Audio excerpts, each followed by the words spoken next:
The idea of calisthenics athletes not training legs is one of the biggest memes in the fitness space, and the debate is understandable. I mean, here you have a group of people recognized as being the epitome of goals, both in terms of aesthetics and in terms of the feats of strength they can achieve. But when it comes to what's going on below the waist, many of them just ain't got it. And how can you call yourself an athlete if half of your body isn't quote unquote athletic? So what is the solution here? Should we as calisthenics athletes be training our legs more? All of this and more in today's video. Let's get into it.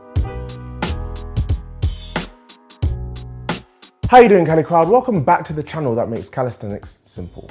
Right out of the gate, I'm going to set the context here behind this video and say that when I talk about calisthenics training, what I mean is both the ability to perform high quality and high volume bodyweight exercises such as pull-ups and handstand push-ups, but also have the aptitude to take on advanced calisthenic skills like planches and levers. In the grand scheme of things, I do not think this is a question that beginners to training really need to worry about, as gains in all areas comes extremely thick and fast to untrained individuals. Where this perhaps might start to become a bit of a worry is if we start to stagnate in our goals. And so as intermediate level athletes, we then need to decide where we want to dial up our effort. With that in mind, the obvious disadvantage to training legs as bodyweight athletes is that it makes you heavier. And not just this, it makes you heavier in the worst possible part of the body if these high level movements are included in your goals.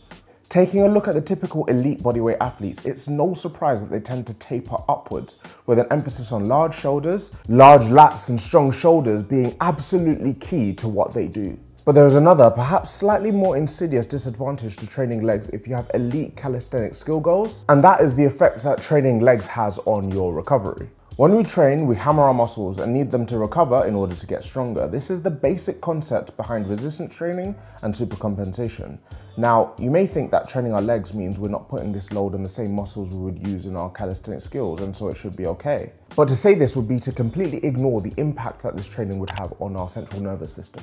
Recovery is perhaps even more important for preventing CNS fatigue, and is part of the reason why if you have a really mentally draining day at work, you won't be able to perform physically in the gym. Couple this with the fact that the massive muscles of the legs come with extremely high neurological demands. And it's easy to see how training the legs while tackling these extremely challenging movements can push us over the edge. And this isn't to say that people with large leg muscles cannot attain the highest accomplishments in calisthenics training, but there's no denying that to do so would be to hamstring ourselves, pun very much intended, and far more work and far more time will need to be spent on getting to that world of unicorns, rainbows and planches. The flip side to all of this though is that while it is extremely impressive to achieve these high-level bodyweight skills, it is equally, if not more impressive to achieve these high-level bodyweight skills while also being able to double bodyweight squat or triple bodyweight deadlift. When it comes to the advantages of training legs though, what we have to remember is that prototypical leg training is also calorie intensive. And so if you're approaching bodyweight training as a means to reduce body fat, then a balance of training upper and lower body can be extremely beneficial to you. And that's the thing, right? We also have to remember that training legs doesn't have to mean absolutely caning your legs with the heavy weight every single time you step under a squat rack.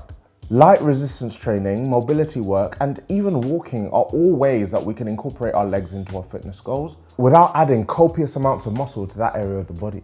The fact of the matter is that the choice of whether or not to train your legs is going to be down to your goals. Somebody with an interest of getting to monstrous numbers with their squats, but absolutely having no appetite to front lever, will look at the choice to not train legs as an insane one. But somebody with the goal of having quasar quads while simultaneously looking to learn how to planche may find out the hard way that these existentially conflicting goals may be too difficult to achieve, but ultimately that choice would be up to them.